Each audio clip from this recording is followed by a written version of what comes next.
Olá, pessoal. Estamos começando aqui a live hoje que a gente vai fazer aqui entre o IFRJ e a UFRJ, né? Com a participação aí da professora Denise Carvalho e a minha participação aqui como reitores do Instituto Federal e da UFRJ. Só esperar Denise aqui.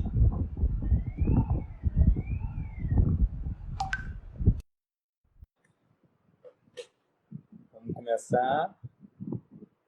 Deixa eu ver se foi. Olá, Denise. Boa noite, Rafael. Muito bom te ver. É sempre um prazer. Ah, Denise, que bom essa possibilidade da gente conversar um pouquinho entre o Instituto Federal do Rio de Janeiro, entre a Universidade Federal do Rio de Janeiro, né? Instituições tão parecidas, né, em termos de sigla, mas que tem a sua especificidade e faz um trabalho muito integrado. Então, acho que vai ser bem importante a gente comunicar aqui com os nossos servidores e com os nossos estudantes, né? Com certeza, com certeza. Outra coisa, Denise, que a gente está muito solidarizado, né, com essa questão de toda a pandemia no estado do Rio de Janeiro, né? Aqui no Instituto, a gente, infelizmente, teve a perda, né, de alguns estudantes, parentes de alguns servidores, né? Então, assim, eu acho que a gente, antes de começar essa live aqui, eu queria me solidarizar, eu acho que você também, com todas as famílias dos nossos estudantes, dos nossos servidores, né, nesse momento tão difícil, né? Não, sem dúvida nenhuma, Rafael, é muito triste. Nós perdemos estudantes, jovens, servidores terceirizados, servidores da nossa universidade, ligados aos hospitais, e seus parentes também, né? Um momento de muito sofrimento. É muito importante que a gente se solidarize com as famílias. E, enfim, é um momento muito triste para todos nós. Não, com certeza. E pela dimensão das duas instituições, né, pelo quantitativo de estudantes e de servidores, impacta praticamente todo o estado do Rio de Janeiro. Assim, a gente consegue ter estudante em todas as partes do estado, né? Então, eu acho que é uma dimensão muito grande aqui as duas instituições, né, presentes. Daí a importância da gente ter atuado em conjunto, né, para suspender as aulas presenciais, as atividades presenciais na sua maioria, porque isso faria com que a transmissão do vírus ela acontecesse muito mais rapidamente da cidade do Rio de Janeiro para o interior ou para outros municípios perto da cidade do Rio de Janeiro, né? Os estudantes viriam para o Rio assistir aula e poderiam voltar para os seus municípios contaminados, propagando esse vírus terrível mais rapidamente. Então, isso mostra a importância da gente ter agido em conjunto, né, Rafael? Para suspender naquele momento, implantar a quarentena produtiva e suspender as atividades presenciais. Isso foi muito importante para que a gente retardasse o chamado pico, né? O ideal é que não houvesse um pico, que houvesse uma curva achatada, mas infelizmente não é isso que a gente vai ver agora no mês de maio, entre maio e junho. A previsão é de muitas mortes, é muito triste, porque as pessoas não entendem a importância do isolamento social.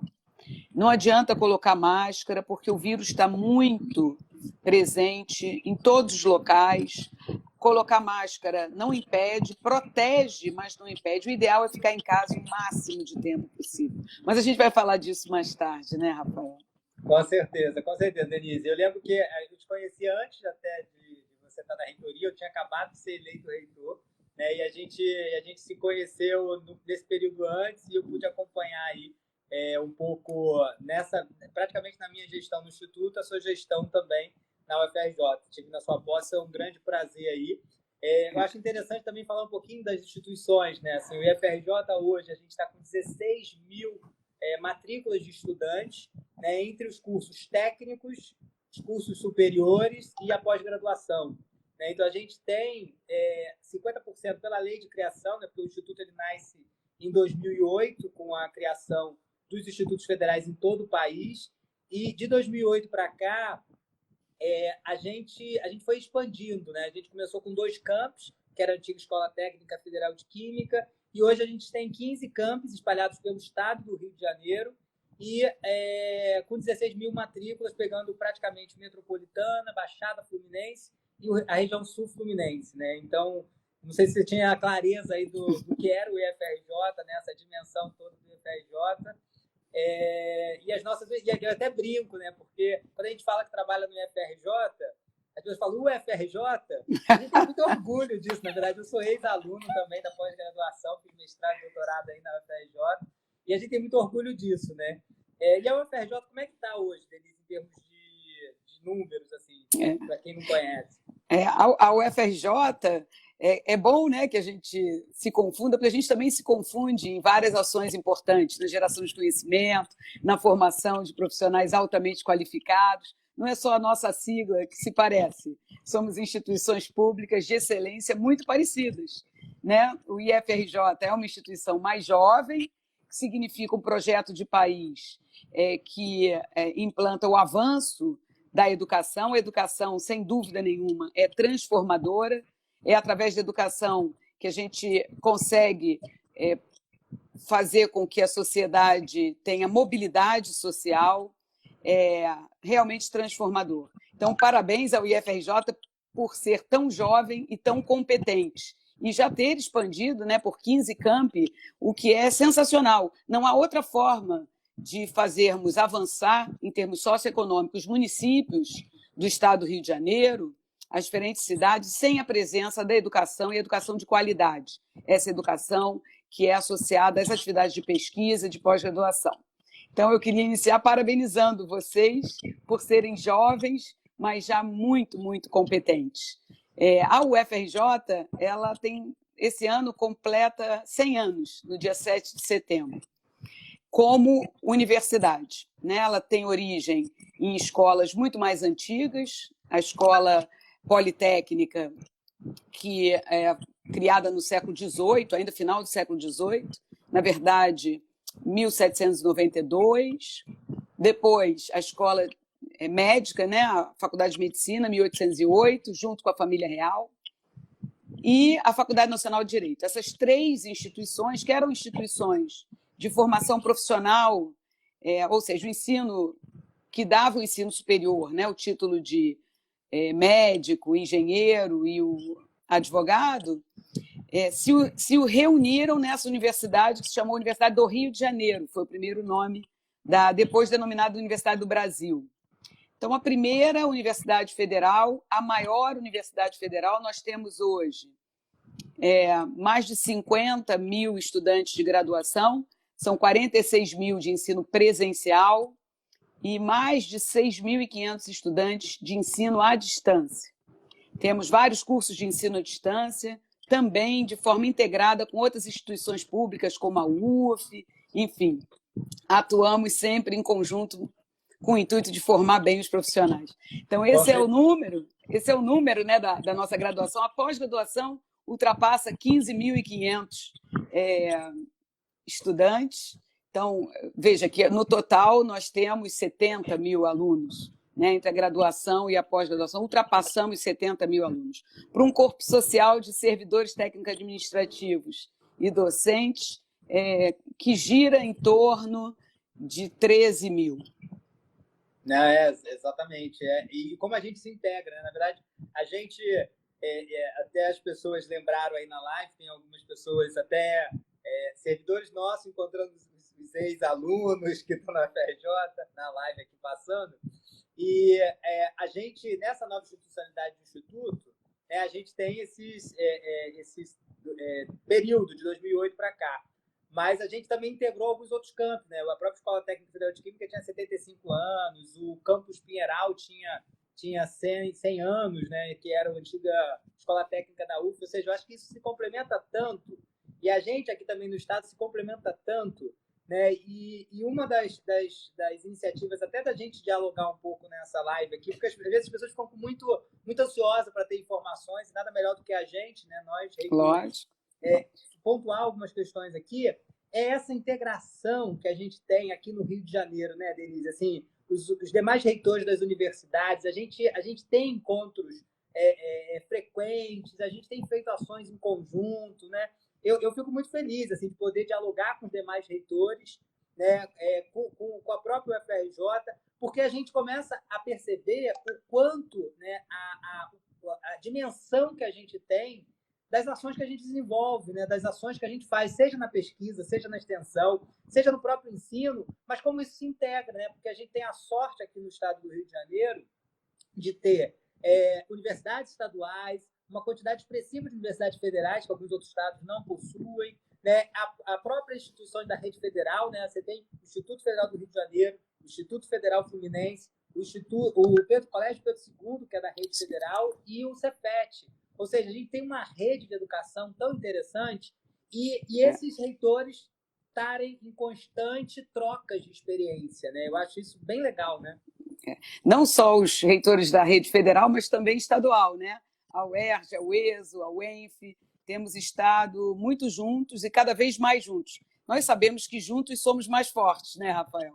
Não, com certeza, com certeza. E a gente fez algumas notas, a gente fez 2 reuniões, né? Para quem aí está assistindo a gente já fez reunião quase que quinzenal, né? Obviamente à distância, né? De forma remota, mas a gente já lançou 2 notas, né? Uma referente à própria questão da pandemia, né? E os cuidados que deve ter nesse momento, e a segunda do Enem, que a gente vai falar mais para frente também, um pouquinho aqui nessa live. E nessas integrações, a gente também percebe o quanto as ações da universidade, do Instituto Federal, na redução dos efeitos dessa pandemia, como eles são importantes, né, Denise? Aqui no FRJ, a gente começou um projeto inicial de tentar produzir o álcool, né, porque você sabe que o álcool ele praticamente desapareceu, né, no início da pandemia, depois você começou a ter outras indústrias produzindo, mas desapareceu praticamente, e a gente, percebendo o quanto a gente precisava também ter o álcool para asepsia interna dentro da instituição, a gente começou a tentar desenvolver o álcool gel, o álcool 70 dentro do IFRJ. Hoje a gente está com 7 campos dos 15 produzindo, né, uma quantidade muito, muito grande. A gente também viu esse eco de produção na UFRJ, então a gente começou a fazer parcerias de produção, né? E foi impressionante porque assim, as empresas começaram a doar o insumo, o álcool concentrado, a gente começou a trocar experiências, a gente começou a trocar os erros e acertos da própria pesquisa de produção, né? O próprio carbômetro, que é usado para a produção do álcool gel, ele quase sumiu do mercado, então a gente teve que tentar correr aí para conseguir um novo produto, né? Nova possibilidade de produção. Oi? Caiu aí? Não. Tá. E aí, acho que a UFRJ foi extremamente parceira nesse processo, né? Porque a UFRJ começou a criar uma rede tão grande, diálogo até com o governo do Estado, né? De tentar conseguir doações, doou algo para a gente concentrado, a gente foi entrando a Rural, foi entrando a UERJ, ou seja, a gente criou uma grande rede, né? Que até essa última semana passada, que a gente teve uma apreensão, né, de álcool pela Polícia Civil, a Polícia Civil doou para o FRJ e a gente doou para todas as instituições o álcool concentrado. Então, uma integração assim, muito forte, né? Exatamente. E mostra também, né, Rafael, a capacidade, como que a capacidade científica das instituições é importante. Porque nem todo álcool vem puro, né? Você, como químico, eu queria que você comentasse um pouco isso. Porque vocês devem ter descoberto, assim como os químicos da UFRJ, que havia algumas doações que tinham álcool não puro. E aí eu vou contar para vocês, viu? Se o Rafael não quiser contar é incrível esse achado, né? Eles escreveram um projeto para a Vale e ganharam, né, agora um projeto desenvolvido pelas instituições em conjunto, né, o FRJ, o IFRJ, outras instituições. Eu queria que o Rafael falasse um pouquinho mais desse projeto belíssimo, que mostra como nós podemos melhorar, né, a produção de álcool, a qualidade desse álcool, através de um projeto de pesquisa, que, no fundo, é um projeto de pesquisa. Como tirar impurezas do álcool, qual a melhor técnica, e vocês estão de parabéns, porque ganharam esse projeto, porque com certeza é um projeto excelente, né? Não, vários químicos envolvidos. Não, isso é muito bom. Isso mostra, né, assim, o quanto essa integração ela é importante. Porque a UFRJ iniciou, né, o projeto, fez a inscrição lá no projeto da Vale, né, para otimizar a produção. Foi o que você falou, né? Às vezes as empresas doam, mas a gente não faz a produção do álcool sem antes fazer uma análise desse álcool, né? A gente faz exatamente o que é feito, né? Você faz uma análise da matéria-prima, você vê as possibilidades, você vê o percentual, você vê o quanto essa água esse álcool tá limpo, tá impuro ou tá puro, e você faz o processo. Então, essa coluna de tratamento do álcool, ele vai fazer com que a gente tenha uma matéria-prima mais pura, ou seja, o produto produzido pela UFRJ, pelo IFRJ e as outras demais instituições que estão junto, né, vai ser um produto muito melhor, de uma qualidade muito melhor. Então, assim, agradeço de verdade ao UFRJ por fazer isso em parceria com a gente, né? As próprias doações, a gente tem feito tudo integrado. Eu acho que isso que é o mais interessante disso tudo, assim, para você mostrar como a universidade, né, como a ciência, como a tecnologia, ela dá resposta no momento que a gente tem, né, dificuldade. Então, eu tenho muito orgulho, e você com certeza também, de poder, nesse momento, estar aqui nessa condição, que é uma condição de reitor que demanda muito trabalho, muita disposição, mas a gente sempre faz com interesse na ciência, na produção de conhecimento, né, e proteger os nossos alunos e potencializar isso, né?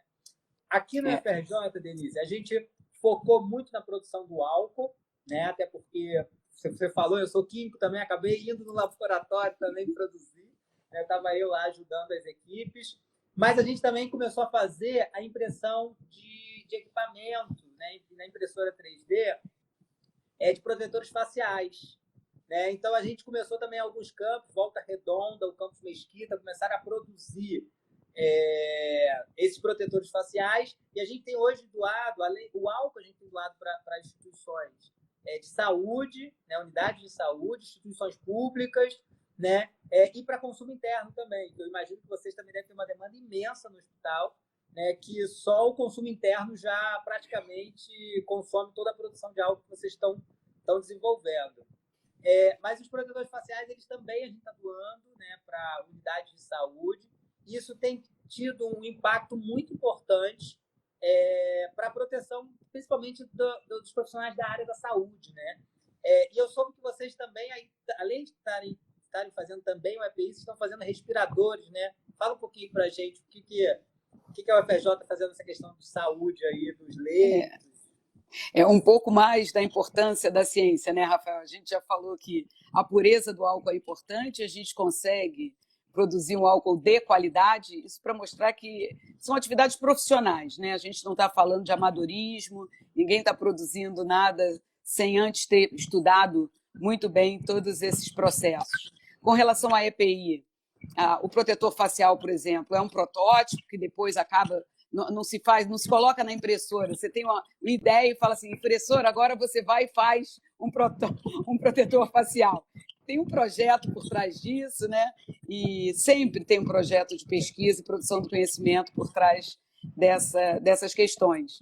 E, além dos protetores faciais, o grupo de biomédica da COP, né, um programa de engenharia biomédica, que é um programa de pós-graduação de excelência, um dos mais de 130 da UFRJ, esse programa desenvolveu protótipo de ventiladores que estão em teste, nesse momento, em animais de grande porte, para que a Anvisa possa liberar os primeiros testes em seres humanos. E essa semana a gente teve uma felicidade enorme, eu fiquei muito emocionada, porque a Alerj votou a doação de 5 milhões de reais para que esses respiradores, uma vez prontos possam ser produzidos em maior escala. Nós queremos fazer 1.000 ventiladores para aqui, para o estado do Rio de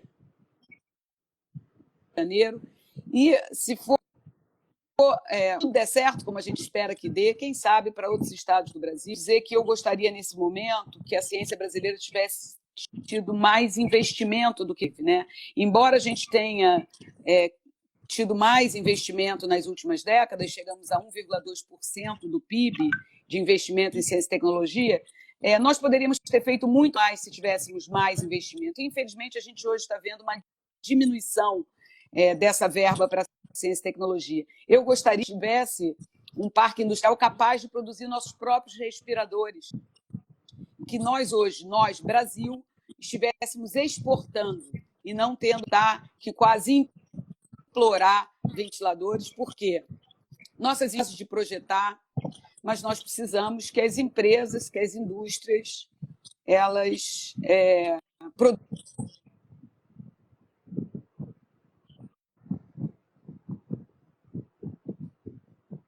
Oi.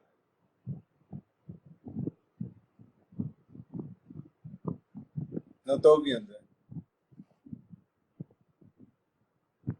Deu uma falhadinha aí. Hã?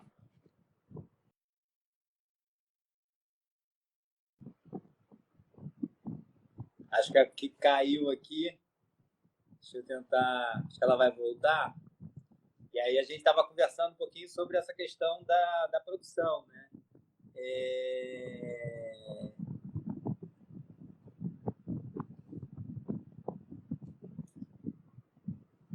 Pronto, acho que agora vai voltar.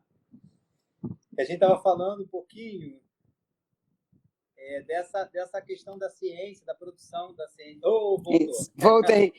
Sempre que tem, isso quer dizer que tem muitos acessos, o que deixa a gente bastante feliz, né, Rafael? Então, eu estava falando dos respiradores, ia falar um pouco da parte médica, né? A área da saúde. Nós temos 9 unidades hospitalares na UFRJ. Sem dúvida nenhuma, precisamos muito de álcool gel. Nossa residência estudantil precisa de álcool gel para os nossos estudantes alojados. Nós temos utilizado nos nossos laboratórios de pesquisa, que não pararam, muito pelo contrário, há laboratórios hoje que mudaram completamente aqueles projetos que eles estavam desenvolvendo para tentar desenvolver novos métodos diagnósticos, sorológicos, para tentar, quem sabe, desenvolver a vacina. Novos medicamentos estão sendo testados in vitro, porque, infelizmente, a gente não tem nenhum medicamento ainda que trate a Covid-19. E aí temos que testar a associação de medicamentos, e todos esses estudos dependem de pesquisa básica, que passa para a pré-clínica, para depois chegar na clínica. Nada disso é trivial, então vários dos nossos laboratórios hoje se voltaram para essas perguntas, para tentar atender a sociedade, e isso faz com que a gente precise de álcool, né, de álcool 70.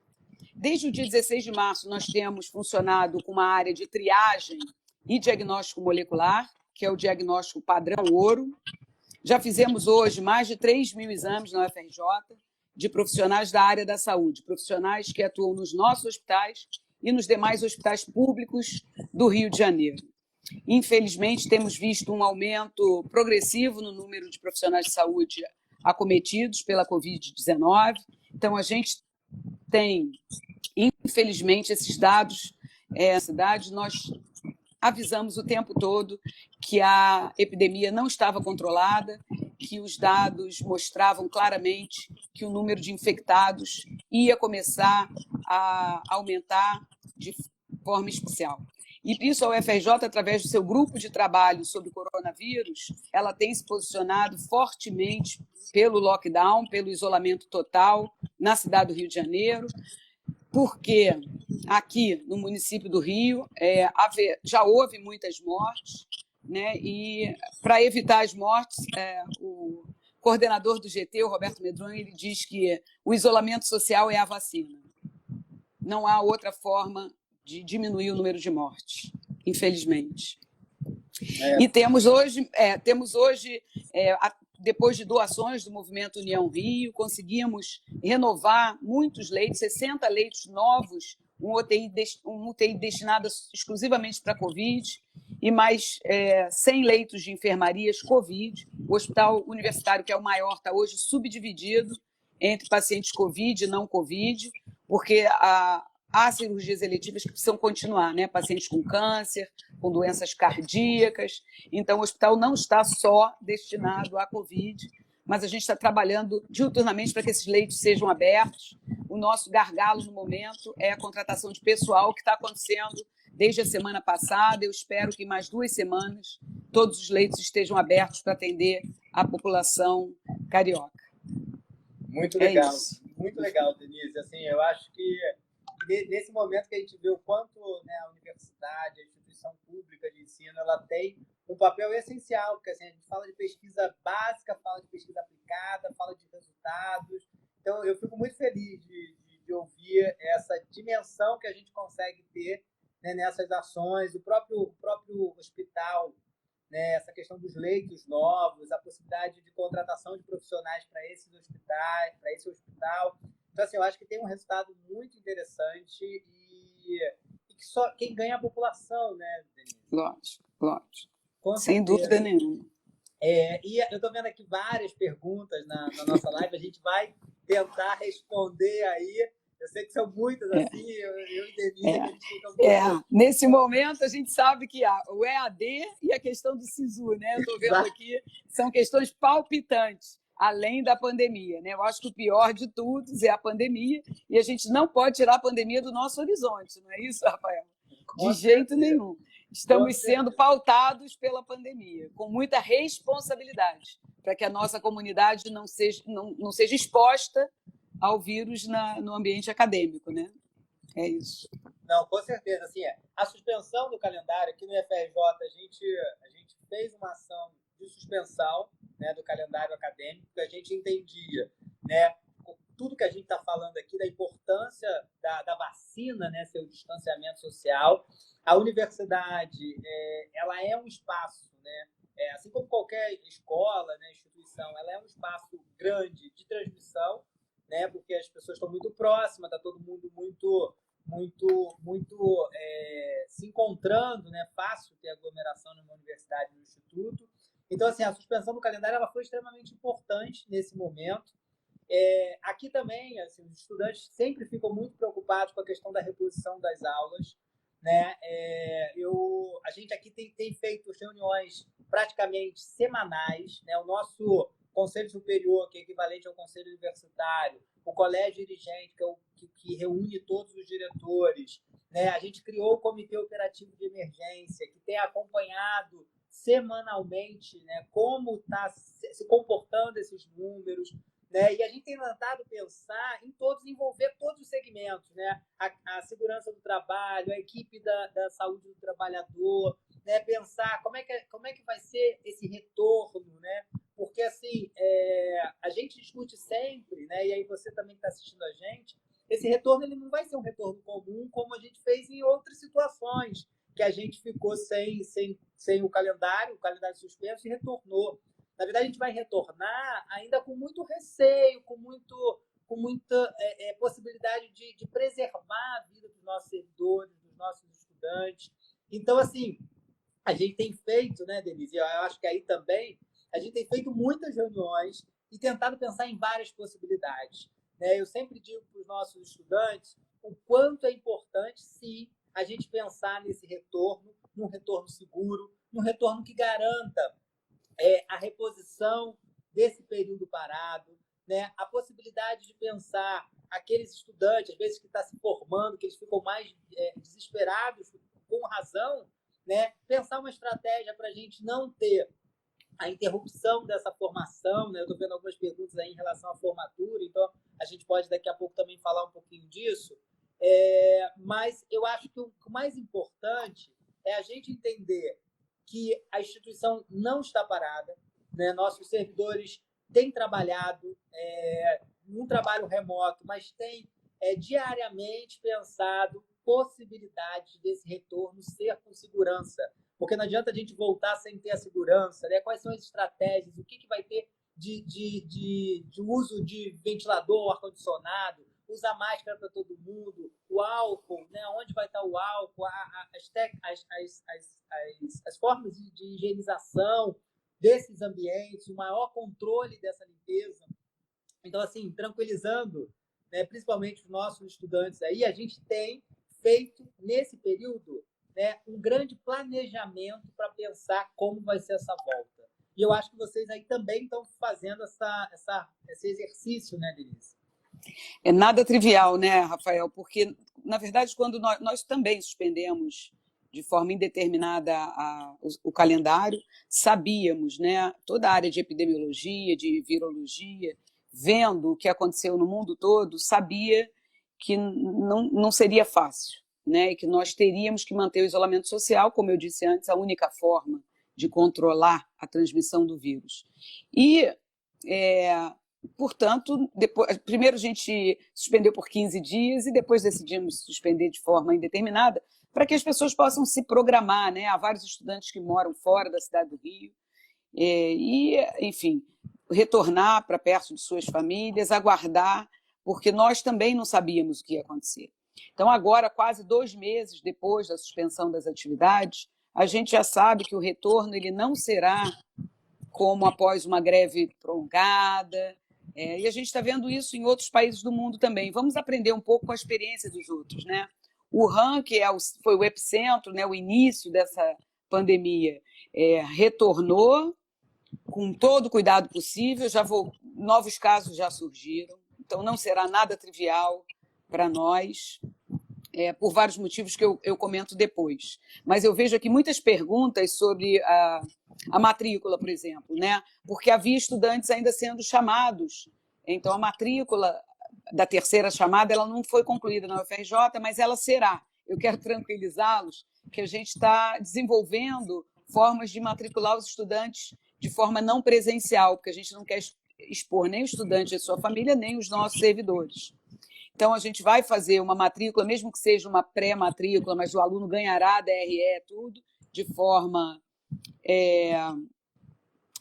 não presencial, para poder chamar as outras listas. Então, 2021, a gente pretende completar, né, as turmas. Quando as atividades presenciais retornarão, é uma incógnita, elas não poderão retornar da maneira como aconteciam anteriormente, isso a gente tem certeza, porque há muitas salas de aula em subsolo, com janelas fechadas, ar-condicionado, janelas que não abrem, porque a gente usava ar-condicionado o tempo todo, né? O Rio é uma cidade muito quente, no subsolo, sem ventilação. Então, enfim, é muito difícil que a gente retorne com 100 alunos numa sala de aula, às vezes 150 alunos numa sala de aula. Então, a gente vai ter que fazer um estudo, e existem grupos de trabalho estudando esse retorno, um retorno progressivo, mas a gente ainda não decidiu. Então, fiquem tranquilos, porque nós já tivemos, como todos nós sabemos, greves muito mais longas, e a gente está fazendo estudos de até quando o semestre pode ficar parado como está, para que a gente não perca, não precise cancelar esse semestre. Então, a gente está, no momento, com uma parte dos estudantes querendo que retorne de uma vez, o que é absolutamente irresponsável, não se pode fazer isso, eu vou já dizer por quê, e o outro que quer cancelar de uma vez o semestre. Então, eu acho que a gente tem que usar a nossa inteligência acadêmica, né? Professores dos diferentes centros, das diferentes unidades, estão estudando formas de fazer com que pessoas, por exemplo, que estão no último período, consigam concluir seus cursos, ou no último ano. Quem são essas pessoas? Aquelas que estão precisando só de disciplinas eletivas. O trabalho de conclusão de curso já pode ser defendido de forma remota, isso está regulamentado no FRJ desde o início da suspensão das aulas, mas às vezes o estudante faltam poucas disciplinas e a gente vai precisar ter um olhar cirúrgico, eu diria, sobre os diferentes cursos, as diferentes disciplinas que esses estudantes de final de curso precisam cursar. E isso tudo está sendo feito com muita tranquilidade, temos tempo, não há por que vocês se preocuparem. E eu quero só dizer que a gente quer garantir as vagas de 2022. Na semana passada eu introduzi, inclusive, 2020, segundo semestre. Isso, Segundo 2021. semestre. 2022, segundo semestre. É porque tinha uma pergunta sobre 2020, segundo semestre. Entendi, claro, 2022. Pois é. Então, a gente tem que terminar as matrículas de 2021, porque a gente sabe o número de vagas que a gente tem para 2022 e garantir isso para os estudantes, sem dúvida nenhuma. E eu introduzi uma nova ideia lá na reunião de reitores, e depois eu falei na reunião de equipe, no gabinete emergencial de crise, que talvez a gente, 2020, seja um ano que a gente tenha que se distanciar daquele pensamento que a gente normal, né? Então será um novo normal, todo mundo diz isso. Mas o que é ser um novo normal? Talvez esse novo normal tenha que ser por um período, depois a gente volta ao normal. Mas eu não sei, por exemplo, se faz sentido a gente falar em semestres, né? Porque, na verdade, a pós-graduação ela é muito mais livre. Então, nós temos disciplinas modulares que dão hora-aula para os alunos. Talvez a gente possa ter aquelas disciplinas que podem acontecer em ambiente remoto, que não é EAD, não vamos confundir as duas coisas. Então, aquelas disciplinas que podem acontecer num ambiente remoto, um ensino remoto emergencial, que complemente aquelas horas para o aluno se formar, ou que garanta que aquele estudante que não tem acesso, que não pode estudar de forma remota, também não seja excluído do ensino, que a gente tente ser o mais inclusivo possível, mas que faça a nossa estrutura andar, mesmo que lentamente, né, Rafael? A gente não pode ficar parado. A inércia, realmente, não adianta a gente dizer vamos cancelar tudo, porque a gente vai ter sempre um grupo de pessoas injustiçada. E eu odeio injustiça, eu acho que a gente tem que olhar para toda a diversidade das nossas instituições e tentar buscar caminhos nessa diversidade. Tenho certeza que as instituições são muito diferentes, mas alguns caminhos eles podem ser parecidos, né? Eu escutei falar na semana passada em disciplina optativa, que não seria nem a eletiva, né? Porque as disciplinas eletivas o estudante cursa se ele quiser, se ele tiver todas as condições para isso. Mas as optativas, elas nem estariam ali para ele cursar, elas são emergenciais mesmo. E aí você pode dar ali uma carga horária. A gente tem que pensar isso com muita calma e depende muito do curso, né? Não dá para ser tudo ou nada. Então, a gente tem que ter um olhar sobre os estudantes que estão no início do curso, especial, para que eles se sintam pertencendo às nossas instituições, né? E também para os estudantes no término, que estão terminando o curso, porque eles também querem seguir as suas vidas, seja na pós-graduação, seja no mercado de trabalho. Está tão difícil, né? Tanto desemprego no nosso país, nós não podemos ser insensíveis a essa questão, Rafael. A gente vai ter que pensar muito juntos que soluções, que caminhos seguir para atender o melhor possível a nossa comunidade acadêmica, né? Que são, na verdade, pequenos municípios, né? Sim. Na verdade, é uma população enorme, né? Não, com certeza, com certeza. E assim, a gente está muito alinhado nisso, Denise, porque aqui e até pelos nossos encontros, nossas discussões, né, no encontro dos reitores a gente falou bastante sobre isso, né, que todas essas possibilidades e a gente sempre tentar, como gestor, pensar no coletivo, né? Porque isso, não dá para a gente pensar a questão da EAD, né, que a gente sempre fala muito, que a gente vê as pessoas falando, né, da necessidade de ter a EAD. A gente precisa entender o que é EAD, o que é trabalho remoto, né, o que é educação online, como algumas pessoas estão usando por aí. Na verdade, a EAD é uma modalidade de ensino, né? Então, assim, não dá para você pegar o ensino presencial e achar que a transformação dele é imediata para a educação à distância, porque um curso, quando ele é EAD, né, e a gente tem curso EAD nas nossas instituições, ele é pensado na modalidade EAD, ele tem suas próprias possibilidades de interação, né, fóruns para discussão. Você tem até necessidade de alguns encontros presenciais, então isso também acontece, o que até aquele curso que é 100% EAD, hoje ele está tendo dificuldade em relação aos encontros presenciais, a necessidade de algumas aulas que são experimentais, que são práticas.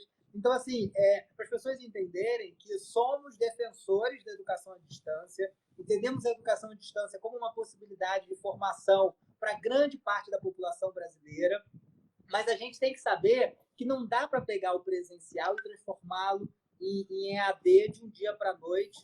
De jeito nenhum.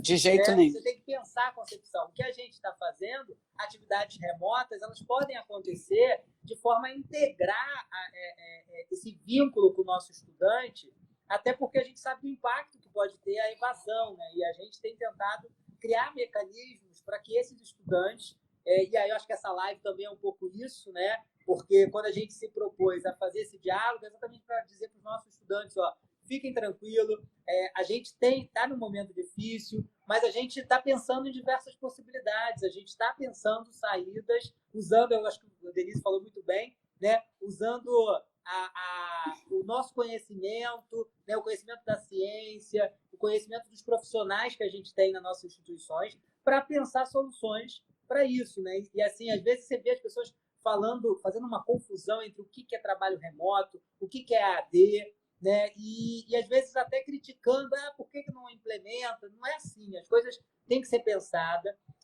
A gente também fez estudos do calendário, ou seja, a gente está trabalhando com todas as possibilidades, por mais que a gente tenha um atraso no calendário, mas que esse impacto no retorno ele seja o menor possível, né? Então é um pouco isso que a gente está falando. E a EAD ela é essa possibilidade, né? Assim, a gente não é contra a EAD, eu sou totalmente favorável à EAD, mas eu acho que não dá para transformar o presencial, né, sem um planejamento. E o que a gente mais precisa, né, nesse momento é planejar, né, Denise?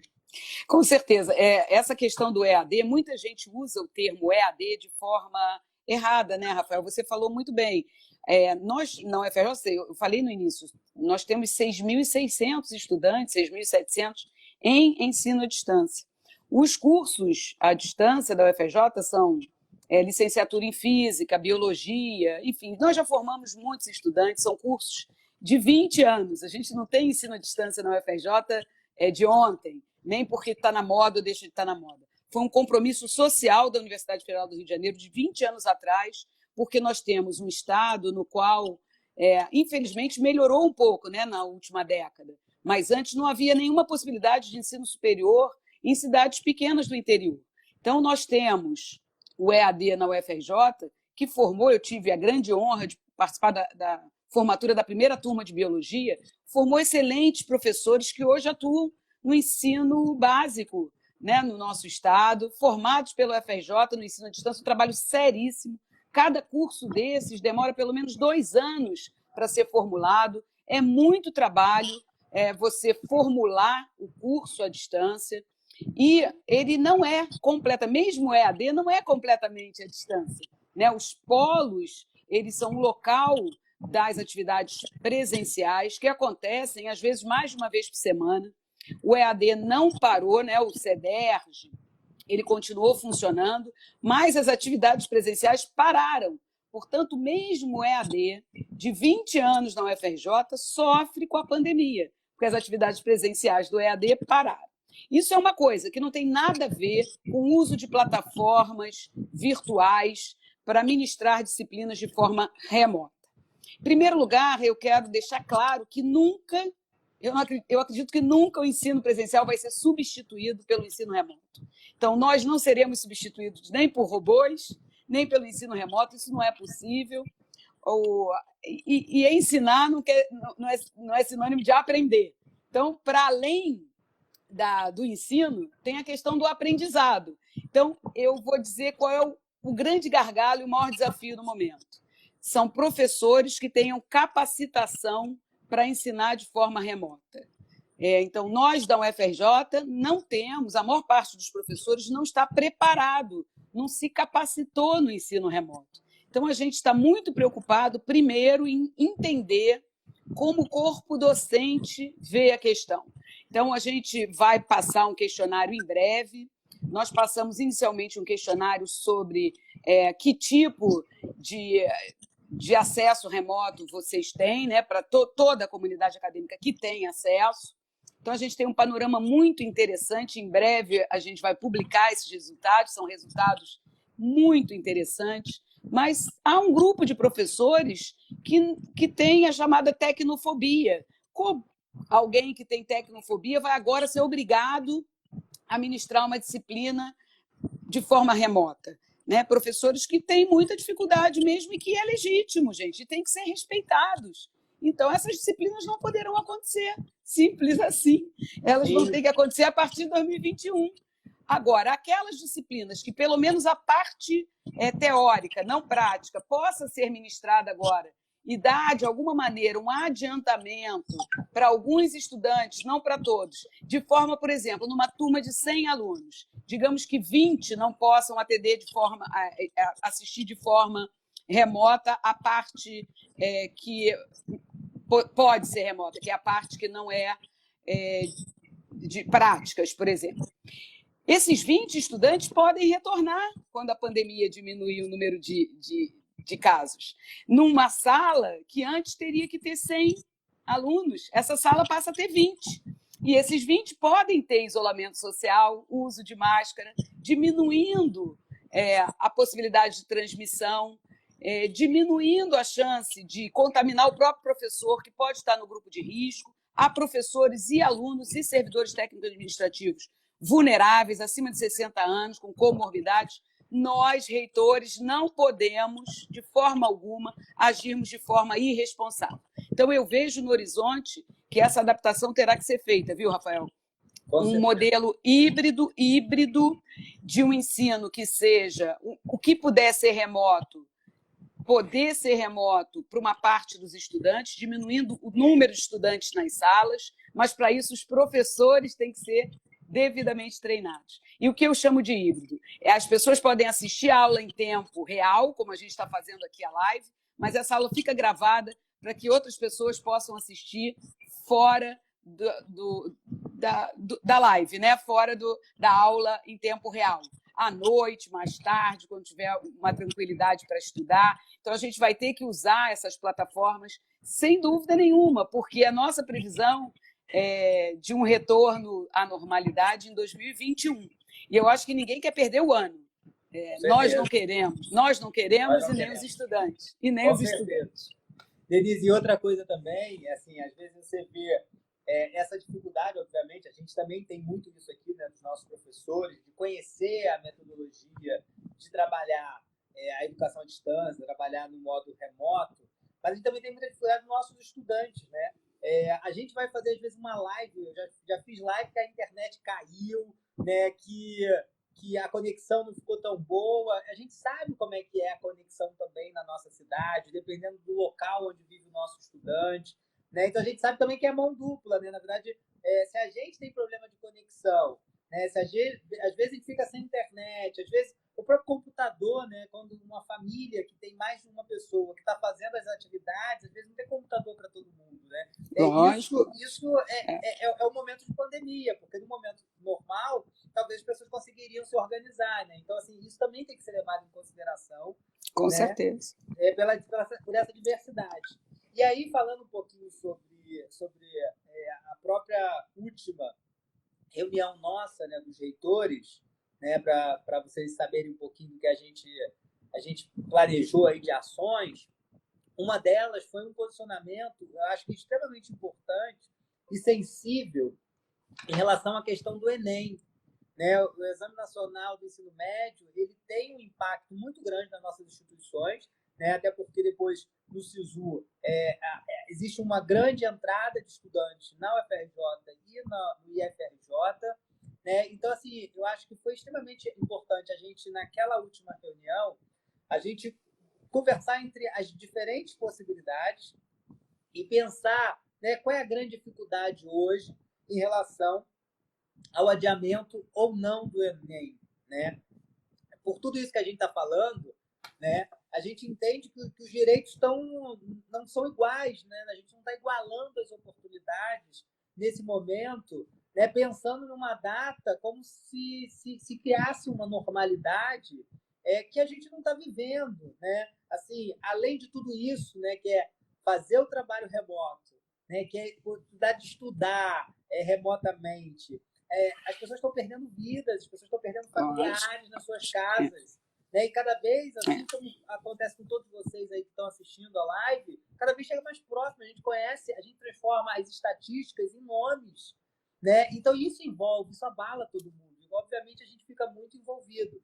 Então, a gente entende, né, Denise, essa importância de pensar com muita clareza essa questão do adiamento. Então, eu acho que a gente fez uma posição importante, nós, reitores, né, depois de muito refletir, de muito pensar, de muito pensar possibilidades, né, que o impacto desse adiamento ele é extremamente salutar para o direito às oportunidades iguais, né, o direito de pensar a inclusão na universidade, no instituto, como uma meta desse país. Cada vez mais a gente precisa ter oportunidades, então a gente tem que, de certa forma, facilitar essas possibilidades.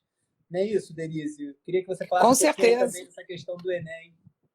Com certeza. Na verdade, a nota do Rio de Janeiro ela teve um impacto na mídia, nós todos fomos procurados para nos manifestarmos.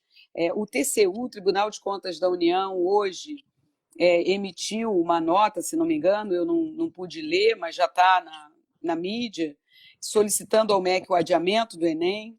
É muito importante que outros estados se manifestem. Eu sei que outros estados estão assim, se espelhando no que nós fizemos aqui no Rio de Janeiro e devem emitir notas em breve. Então, foi um momento acertado. As pessoas precisam se tranquilizar, elas precisam de muita calma, porque, sem dúvida nenhuma, as mortes, elas, infelizmente, estão cada vez mais próximas dos nossos amigos, dos nossos parentes, das nossas famílias. É dramática a nossa situação nesse momento aqui no Rio de Janeiro, mas no Brasil inteiro, né? Não só no Rio de Janeiro. Nós temos que entender um pouco o que é o ensino médio, né, Rafael? Eu acho que falta essa sensibilidade ao MEC, eu tenho falado isso. Há escolas que terminam o conteúdo no segundo ano do ensino médio e que usam o terceiro ano somente para revisão. Há estudantes que terminaram o ensino médio no ano passado e não conseguiram acesso às universidades, estão só revendo a matéria. Então, não vou nem falar sobre a questão do ensino remoto, da dificuldade que vários estudantes têm de acessar e também de professores das escolas, das diferentes escolas do nosso país, de ministrarem aulas no ambiente remoto. Não vou nem falar dessa questão que já, de uma maneira natural, mostra a desigualdade entre os estudantes que querem ingressar na universidade, né? Acentua essa desigualdade, o que é péssimo. Mas se a gente olhar, imaginando que todos tivessem acesso remoto, com professores qualificados para o ensino remoto, ainda assim haveria uma diferença que alguns estudantes ainda não tiveram todo o conteúdo ministrado de forma presencial, e a gente sabe que o ensino presencial é diferente do ensino remoto, um não substitui o outro, e é muito diferente. Como a gente vai, então, fazer com que estudantes que tiveram diferentes acessos ao ensino, ao conteúdo do terceiro ano, ou a todo o ensino médio, eles agora vão se submeter a uma prova tendo talvez perdido entes queridos. Então, ainda tem a questão da saúde mental, né? Então, você tem a saúde mental, você tem o conteúdo para realizar a prova, e não é justo. Nós sequer sabemos se conseguiremos. Quer dizer, se eu tiver que afirmar, eu direi, e isso já é mais ou menos sabido, que nós não terminaremos o nosso segundo semestre de 2020, se a gente continuar chamando de semestre, em dezembro. Portanto, por que fazer a prova no início de novembro se a gente talvez esteja ainda ministrando o segundo semestre de 2020 no início de 2021, talvez até março, abril de 2021. Não tem nenhum motivo. É óbvio que o Enem tem que ser adiado. O Ministério da Educação ele deve atender o mínimo às demandas da sociedade, ele está aí para isso, né? Para proteger a educação brasileira, para lutar pela educação de qualidade e não para nos deixarmos mais estressados, uma forma até de tortura nesse momento dos estudantes do ensino médio. Então, eu queria aproveitar essa minha fala para tranquilizar todos os estudantes que estão no terceiro ano. Eu acho que não é desumano querer que eles pensem numa prova como o Enem em novembro desse ano. Não há nenhum motivo para isso. Por que não fazer essa prova em fevereiro do ano que vem, em março do ano que vem? A gente atrasa um pouco a matrícula, mas pelo menos a gente garante a saúde mental da nossa sociedade, que vai ser muito difícil por causa do vírus, né? Mas que não haja uma pressão para além da doença, né? Com certeza. Eu acho assim. É importante né, que a gente fez como jeito do Rio de Janeiro. Eu acho que é tudo isso mesmo que a gente pontuou aqui. Então, a gente está sensível a essa necessidade. Inclusive, o calendário para o ano que vem, né, pensar um planejamento vai dar uma atrasada também. Então, esse atraso ele não vai ter um impacto do que fazer ele agora. Eu acho que fazer agora é muito ruim. Eu não estou controlando aqui o tempo, eu tenho que ficar atento aqui, senão depois tá tão gostoso esse papo aqui, pois é. Tá depois a gente faz outra, Rafael. Depois a gente com faz certeza. A gente está vendo aí as perguntas. Tem gente perguntando coisa que a gente já respondeu lá no início. Depois assiste a live que vai ficar, né, aqui na página, né, das nossas instituições. Mas eu acho assim, o mais importante, talvez, é as pessoas terem a clareza da importância desse momento de tentar ao máximo ficar em casa, né, Denise? Assim, eu acho com certeza que é a hora que a gente cada vez vê observa os números crescendo. A gente sabe o quanto essa saída ela deve ser muito restrita, a não ser que tenha que fazer compras, ou então pedir para entregar, né? Ou então tentar ou cuidado que você tem que fazer com algum parente, algum familiar, né, que tá precisando. Mas a gente pede muito que vocês, estudantes que estão assistindo aqui a gente, servidores que estão assistindo a gente, o quanto é importante a gente estar em casa, né? A gente está em casa, não deixamos de trabalhar, estamos fazendo milhares de coisas, mas a gente tem tentado estimular com que as pessoas possam ficar em casa e se cuidando, né, Denise? Porque é um momento crucial para a gente tentar. Eu acho que é aquilo que você falou, né? A vacina é o isolamento, né? E é a possibilidade da gente tentar prolongar um pouco mais uma condição de saúde de todos, né? Sem dúvida nenhuma, você tem razão. Com certeza, Denise. E outra coisa também que eu tenho falado muito, assim, é importante que os estudantes dêem uma olhada em conteúdos, se quiser estudar, se quiser fazer revisão de alguns conteúdos, mas o mais importante também dar uma relaxada, né? Assim, ver um filme, fazer outras atividades, né, Denise? Porque a gente vive um momento de muita pressão psicológica, né? Então, eu acho que é importante que vocês também tenham esse momento, né?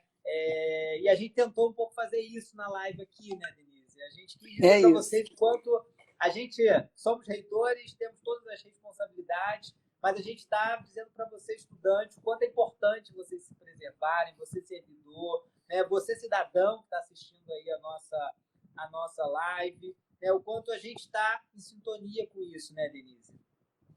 Sem dúvida nenhuma, muita tranquilidade para todos vocês. É muito importante que não só vocês se mantenham em casa, em distanciamento social o máximo possível, distância de pelo menos 2 metros entre uma pessoa e outra, usando máscara. O vírus ele está muito presente na nossa sociedade nesse momento, daqui para pior. Infelizmente, a política tem sido de introduzir a chamada imunidade de rebanho, o que é péssimo, porque causará muitas mortes. Eu sou contra a imunidade de rebanho, que é uma imunidade que somente será alcançada quando 70% da população das cidades, pelo menos, forem infectadas. Isso vocês podem calcular o número de mortes que 70% da população infectada ocasionará. Então, não é possível a gente continuar nesse caminho, que é o caminho de aumentar o número de mortes, do sistema de saúde não aguentar para atender as pessoas morrerem sem respirador. É muito triste, eu espero que a gente não viva essa tristeza. E para que a gente não viva isso, nós precisamos ficar em casa e pedir para os nossos amigos, nossos conhecidos, toda a comunidade acadêmica que fique em casa e irradie essa mensagem para toda a sociedade carioca. Não é momento de sair de casa, há muita possibilidade de transmissão do vírus, há muita possibilidade de evoluir para um quadro grave da doença e não há respiradores disponíveis, não há leitos disponíveis na nossa cidade. Por favor, fique em casa. Não há medicações milagrosas, tampouco, ainda não há. Sim. A nossa medicação é ficar em casa. Com certeza, Denise. Está acabando aqui, falta 1 minuto para a gente acabar essa live. Agradecer Obrigada, imensamente, dialogar com você. A gente está sempre em contato, mas sempre é um prazer te ouvir, é um prazer poder ver o seu trabalho aí na UFRJ, e como ele tem alinhamento aqui com o nosso trabalho Com também certeza. no IFRJ. Com certeza. Dizer que a gente tem a página do IFRJ e a página do UFRJ tem uma parte específica do corona, falando sobre o coronavírus e informações importantes aí para você se cuidar. Então, nesses 30 segundos, quer falar alguma coisa, Denise? Isso, também na página do UFRJ, coronavírusufrj.br. Podem visitar, interagir, há um FAQ. Parabéns, Rafael, vamos continuar juntos, pelo bem da nossa comunidade acadêmica e da sociedade carioca, com certeza. IFRJ e UFRJ. Tchau, Denise. Juntos. Obrigado. Tchau. Tchau, tchau.